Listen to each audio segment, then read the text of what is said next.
നമസ്കാരം.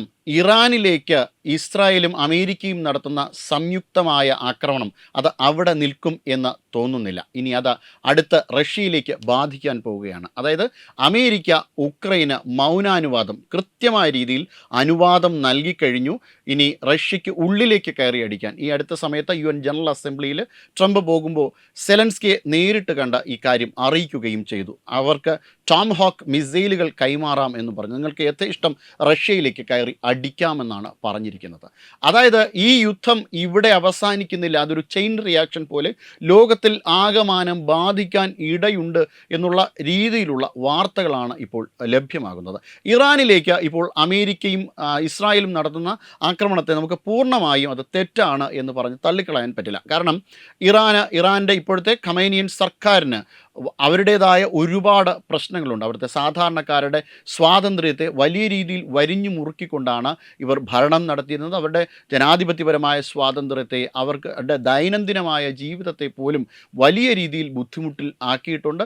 നിരന്തരം അവരാക്രമിക്കപ്പെട്ടുകൊണ്ടിരുന്നു എന്ന് തന്നെ പറയാം. നിരന്തരം വളരെ ചെറിയ തെറ്റിന് പോലും വലിയ ശിക്ഷ കൊടുക്കുന്ന ഒരു രാജ്യം എന്ന നിലയിൽ ആ രാജ്യം വാസയോഗ്യമല്ലാത്ത രീതിയിൽ പോലും മാറുന്ന ഒരു സാഹചര്യം ഉണ്ടായിരുന്നുണ്ട്. അതുകൊണ്ട് തന്നെ ഇത് ഇറാൻ ക്ഷണിച്ചു വരുത്തിയ യുദ്ധമാണ് എന്ന ഒരു രീതിയിൽ നമുക്ക് പറയുവാൻ കഴിയും. പക്ഷേ അതല്ല ഇനി ഉക്രൈൻ റഷ്യ യുദ്ധത്തിലേക്ക് നയിക്കുമ്പോൾ. കാരണം റഷ്യ എന്നത് വളരെ സൈനികമായി ശക്തിയുള്ള രാജ്യമാണ്. അവർ ഉക്രൈനെ തീർച്ചയായും തിരിച്ചടിക്കും. അത് യൂറോപ്പിനെ ആകമാനം വിഴുങ്ങുന്ന തരത്തിലുള്ള യുദ്ധമായി മാറും. കാരണം നാറ്റോ ഉക്രൈനൊപ്പം ഉറച്ചു നിന്നു കഴിഞ്ഞാൽ റഷ്യയ്ക്കൊപ്പം ഉറച്ചു നിൽക്കുന്ന രാജ്യങ്ങളുണ്ടാവും. ആ രാജ്യങ്ങൾ യൂറോപ്പിനെ ബാധിക്കുന്നൊരവസ്ഥയുണ്ടാവും. അമേരിക്കയുടെ ഇൻവോൾവ്മെൻ്റ് ഉണ്ടാവും. ഇങ്ങനെ അമേരിക്ക കൂടി ഇതിനകത്തേക്ക് വന്നാൽ അത് ഒരു ലോകമഹായുദ്ധത്തിൻ്റെ സ്വഭാവ സവിശേഷതയിലേക്ക് മാറുന്ന ഒരു സാഹചര്യമുണ്ടാകും. ഫലത്തിൽ ഇത് ലോകത്തിൽ ജീവിക്കാൻ മനുഷ്യർക്ക് വാസയോഗ്യമല്ലാതെ, ജീവിക്കാൻ മനുഷ്യർക്ക് സാഹചര്യമില്ലാത്ത ഒരു നാടായി ഈ ലോകം മാറാൻ പോകുന്നു. അതായത് മൂന്നാം ലോക മഹായുദ്ധത്തിലേക്ക് ഇത് നയിക്കാനുള്ള സാധ്യതയെ നമുക്ക് തള്ളിക്കളയാൻ പറ്റില്ല.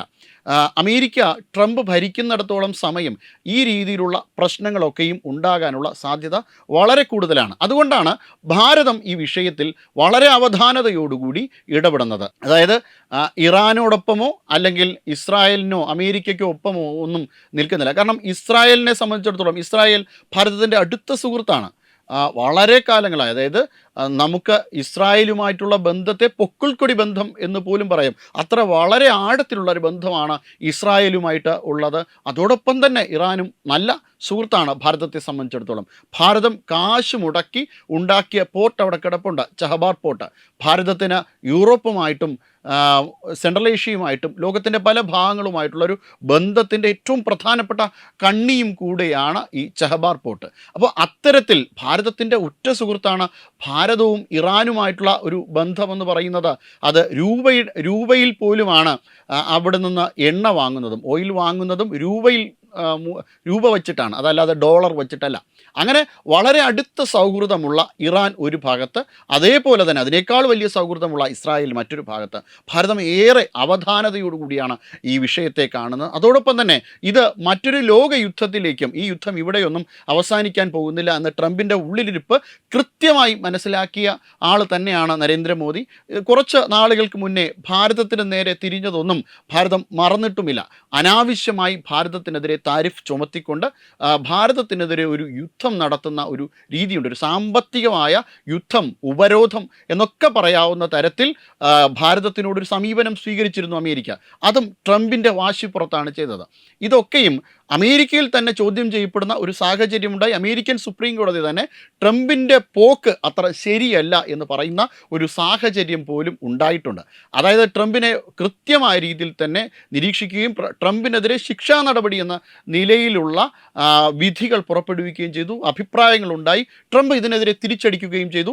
അമേരിക്കൻ സുപ്രീം കോടതിയെ തിരിച്ചടിക്കുകയും ചെയ്യുന്ന ഒരു സമീപനവും ഒരു സാഹചര്യവും തന്നെ അമേരിക്കയിലുണ്ടായി. അപ്പോൾ ഇത്തരമൊരു സാഹചര്യത്തിൽ ലോകം വളരെയധികം ജാഗരൂകമായി ഇരിക്കേണ്ട ഒരു സമയം കൂടിയാണത്. കാരണം ഇനി ഏതെങ്കിലും ഒരു സാഹചര്യത്തിൽ ടോമാഹോക്ക് നൽകി കൊണ്ട് റഷ്യയിലേക്ക് ആക്രമണം നടത്തുവാനുള്ളൊരു സാഹചര്യം. നേരത്തെ റഷ്യയെ വശങ്ങളിൽ നിന്ന് ആക്രമിക്കുവാനുള്ള അനുവാദം മാത്രമേ, ക്രിമിയയിലൊക്കെ മാത്രമാണ് ഉക്രൈൻ ആക്രമണം നടത്തിയത്. ഇതിനൊക്കെ അനുവാദമേ കൊടുത്തിട്ടുള്ളൂ.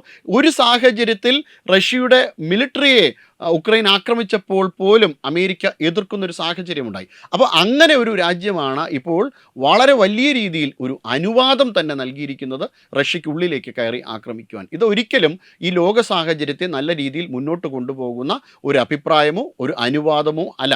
ഇത് തീർച്ചയായും ചോദ്യം ചെയ്യപ്പെടേണ്ടതാണ്. ഇങ്ങനെ ഒരു ലോകമഹായുദ്ധത്തിലേക്ക് ഇത് നയിക്കാനുള്ള സാഹചര്യത്തെ ഭാരതം തന്നെ നേരിട്ട് പരാജയപ്പെടുത്തും എന്നുറപ്പാണ്. ഭാരതം തീർച്ചയായും ഇതിന് ഉള്ളിൽ തന്നെ ഇതിലെ പങ്കാളികളെ എല്ലാവരുമായിട്ട് ഭാരതം ചർച്ച നടത്തും. തീർച്ചയായും ഇത് മറ്റൊരു തലത്തിലേക്ക് പോകാതിരിക്കാൻ ഭാരതം സൂക്ഷിക്കും എന്ന ഉറപ്പാണ്. വെബ് ഡെസ്ക് തത്തുമൈ ന്യൂസ്.